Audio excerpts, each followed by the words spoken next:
What are you doing? How bad do you want it? Or you already see yourself stronger from it before you enter it? Do you have the value and the vision up here before you apply the effort and the work in there? It must be that way. And if it's not, take a fucking moment, gather your thoughts. Realize why you're fucking here. Realize that you're gonna pay the payments today on your terms, not later in the day when someone else is paying them on your ass. You gotta bring the light, you gotta bring the dark. You gotta bring the good, you gotta bring the bad.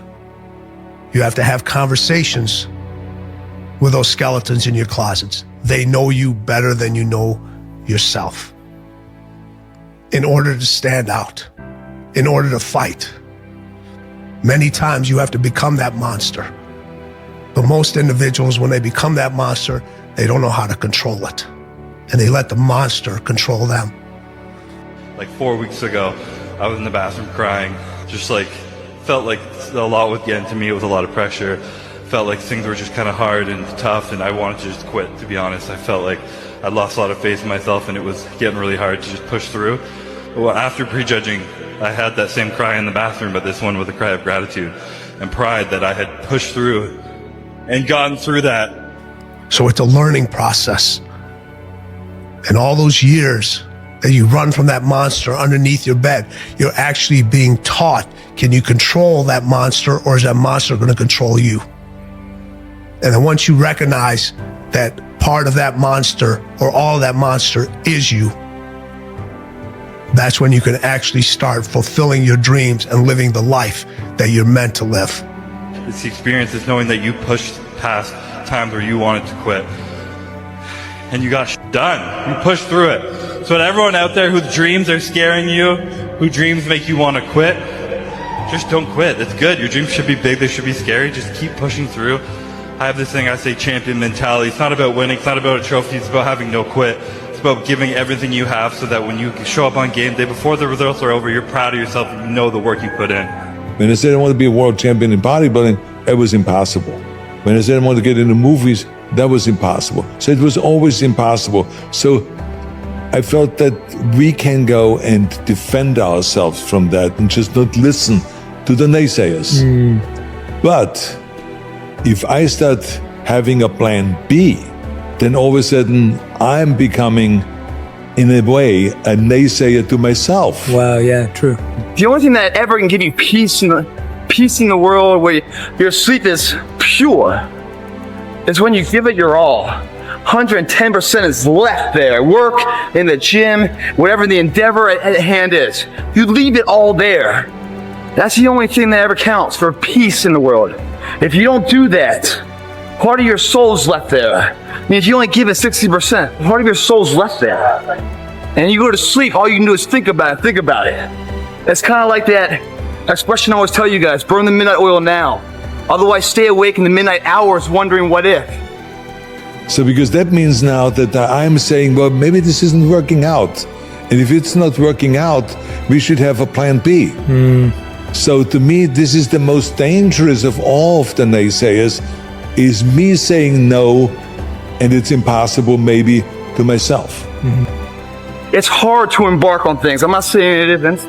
Hard to get up and go to work when you're dead tired and you don't want to go. But what's a lot harder is if you don't go to work, you don't try it, and then something happens remarkable you weren't part of. And all you can do is think back and regret, wondering what could have been if I did show up.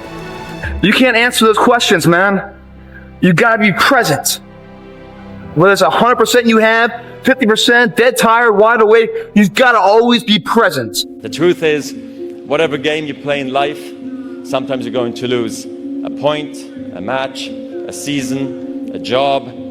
It's a roller coaster with many ups and downs. And it's natural when you're down to doubt yourself and to feel sorry for yourself. And by the way, your opponents have self-doubt too. Don't ever forget that. But negative energy is wasted energy. You want to become a master at overcoming hard moments. That is, to me, the sign of a champion. I can't get a break in life. I hate that damn mentality, but I can't get a break. You aren't given any breaks in life. You make them for yourself.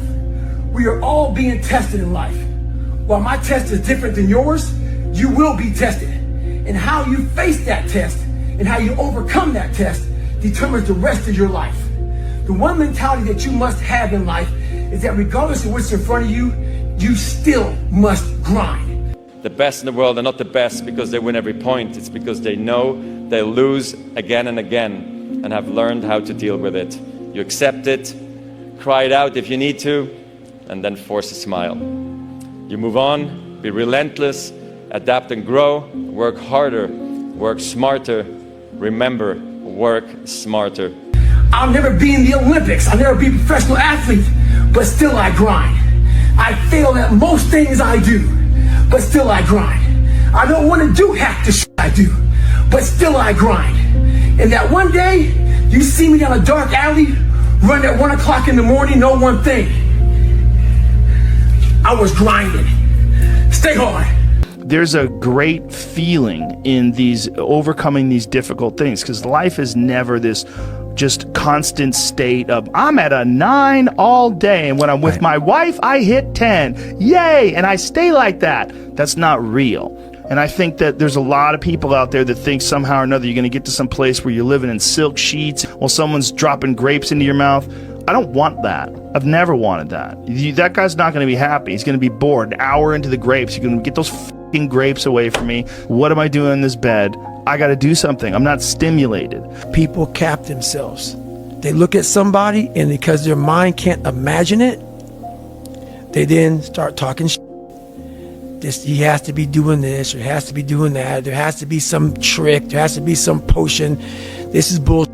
No, it's because you cannot allow your mind to open up for the possibility of it can be done, which is why you being people are where they are today. Because you shackled your mind to have limits. And everybody has a limit, but find it first. You got a limit? I haven't found it yet. I don't think you have. I haven't found it yet.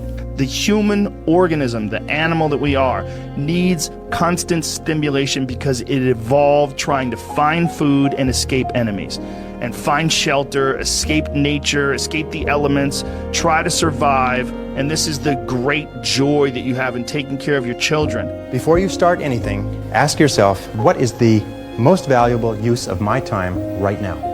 Make a list and say, what is the most valuable use of my time right now? When you get into your car, say, what is the most valuable use of my time right now? When you leave the house or leave the office, say, what is the most valuable use of my time right now? Ask yourself that question over and over and over again. Repeat it and repeat it and repeat it until it's driven into the subconscious mind as a command. And whenever you have a temptation to do something that is small and irrelevant, that command will go, blam, what is the most valuable use of your time right now? And you'll, ooh, and it'll push you into doing what is the most valuable use of your time. Being honest with where you stand and how you feel, it's really giving another person an option and opportunity to be as honest with you. And whatever your fear of that is, of that outcome, is never really as big as what you make it up to be. You know, it's really not that. So I would say maybe just being honest and living with the results. You know, and tomorrow is not promised to anyone, but time will move on. You know, you will move past it. You know. And whenever you're working on the most valuable use of your time, you feel great. You get concentrated effort is a source of energy and enthusiasm. It makes you feel wonderful when you're working on something important, and it makes you feel nothing when you're working on something irrelevant. And if tomorrow never comes, at least you can know that you said what you needed to say. Yeah. You know, so I think that's one thing that I feel like earlier on, if I had that, it might have been better. If you'll start working harder on yourself than you do on your job, work hard on yourself and develop the graces. All of the stuff necessary to become more valuable to the marketplace. I'm telling you, your whole life can explode into change. Promotions, no problem. Becoming more valuable to the company, I'm telling you, no problem. Money, no problem. Economics, no problem. Future, no problem. If you just go to work on the right thing. Not get things out there to change. Don't try to change the seed. Don't change the soil. Don't change the sunshine. Don't change the rain. Don't change the mix of seasons. Let the miracle of everything that's available work for you, and start working on the inside. Work on your philosophy, work on your attitude, work on your personality, work on your language, work on the gift of communication, Work on all of your abilities. And if you'll start making those personal changes, I'm telling you, everything will change for you. I can impact my outcomes. I can learn a thing, apply a thing, and then I change as a byproduct of doing that. As soon as you take those steps, you realize almost all of the people around you who have parts of their life that they're not happy about are kind of making a choice for it to be that way. Now, it may be an uninformed or an ignorant choice because they haven't taken said pill. And then you go, oh, that means that all of the things I don't like about me and I don't like about my life are my responsibility because I can change it. But given that you've got generalized cynicism everywhere, as opposed to thinking, I'm despondent, this sucks, I wish that the world was more hopeful, you can still think that and also go, that means that my competition has never been weaker, more vulnerable, more fragile. The ability to set myself out from the pack has never been easier. I think people struggle a lot with the concept that something can be both painful and empowering. It's this hurts, therefore it's bad. When taking full accountability of your life with all of the deficiencies that you have may be the most painful thing that you do when you look at yourself in the mirror and say, this is my fault. But in saying, this is my fault, those are also the first two steps of progress, because it's my fault, not anyone else's, which means it's my responsibility and my action that can change that. And I think that marrying short-term pain with long-term progress is one of the first connections that most people who are on that path have to make. And a lot of people really, really struggle with trying to figure that out, right? Because they've been programmed by their parents, by their siblings, by the culture, by their teachers to say, this is who you are, this is what you should believe in, this is what you were meant to accomplish in life, this is what's cool and what's not cool, okay? And so you have to question yourself. You have to say, is this really who I am? Am I really interested in this subject? Am I really interested in this kind of person, in getting in a relationship with this kind of person? And so question yourself on that level. You're getting at a deeper and deeper core of maybe who you are at essence. You're cutting away all of the social stuff that's been foisted upon you, that it has nothing to do with you, right? So in some ways, you're kind of a mystery to yourself and you're sort of trying to solve that puzzle. And that's where I started learning that life is one big psychological warfare that you play on yourself. You play on yourself, man. The most important conversation I ever had is with myself.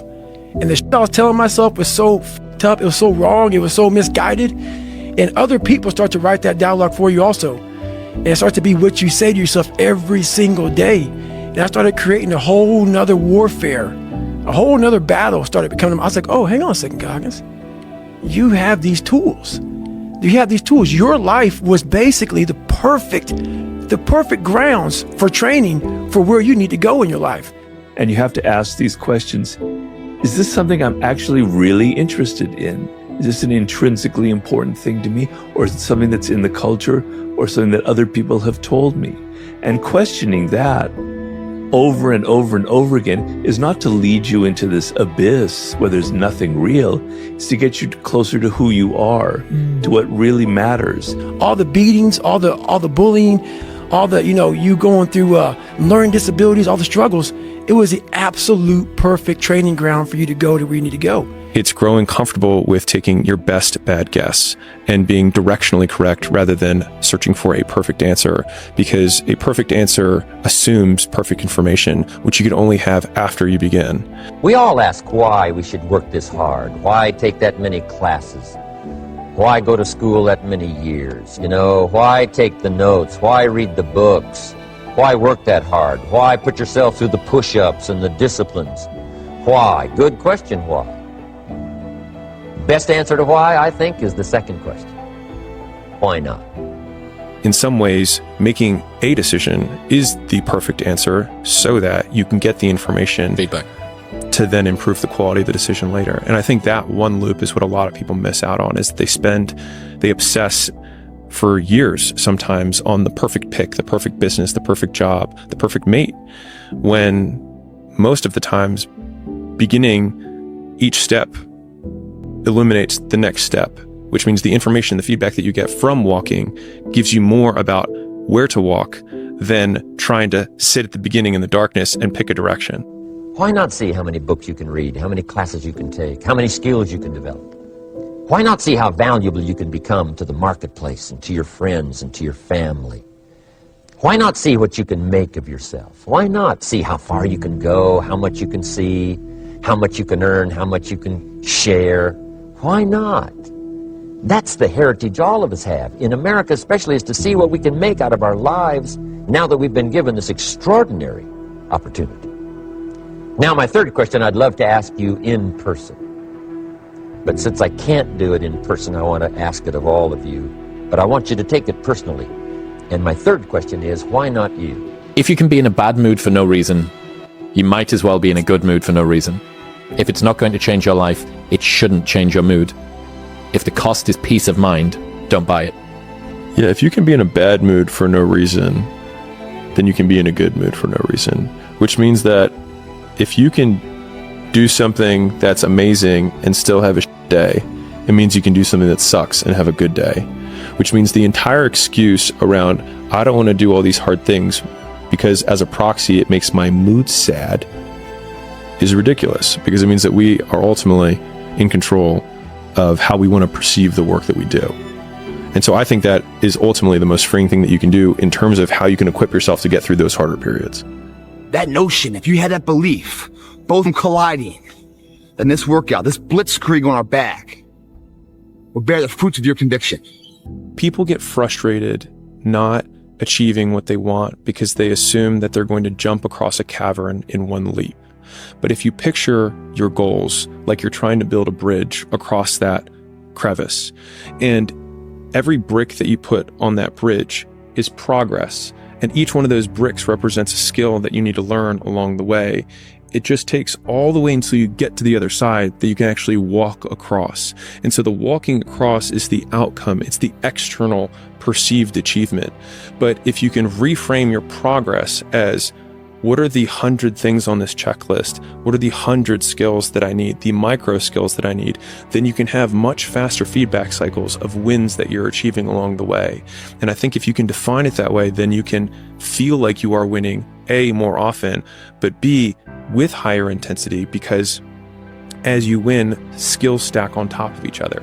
Aim high and take on a large burden of responsibility. It matures you and it improves the meaning of your life. It deepens the quality of the meaning of your life, but it also improves things around you, because it turns out that if you take responsibility and you aim to improve your own life and the life of others, and you work diligently at that, that not only does that improve your life in terms of positive emotion and control of anxiety and direction and all of those things that are absolutely vital, but that you actually do make things better around you. And so that's a justification for your existence. And you need that when times are hard and you're doubtful about the utility of your own existence. And so people understand that, and it's an old idea, and it's a very true idea. I think having a larger narrative of where you're ultimately going, one, gives you the vision of where you're knows where he's going, but it allows the dragons that you have to slay along the way, the hard things that you have to overcome, to feed into the larger narrative of the story that you'll someday tell. And so no one ever tells stories about the hero who made it all happen immediately and had no hardships. No one cares, right? Okay, you were born to a billionaire. Is there a story there? Not really. But everyone loves the story because we can see ourselves in the character and how much we hope to be like them. And it's the being like them, not the having what they have, that we usually like. And so reframing ourselves as the hero of that narrative in my harder times was what really got me through that, and thinking, I will tell this story someday. Everybody has to give their advice. Now, could you overly take people's advice and then ruin your own story? Yes, you can. You listen to people's advice, you take their notes, and then in the end, you do what you want. Because Blake Edwards, the great director, told me once, he said, Chaz, it's better to die and fail with your own guns by your side than somebody else's guns. And he was right. Because if you fail doing it your way, you could always say, hey, I wanted it this way, I thought it was right. But if you fail doing somebody else's way, you could say, wow, maybe my way would have been right. So it's better, if you're going to fail, fail with your own way. Your own guns at your side. And if you're going to fail, fail doing something you love. Not something you hate. You know?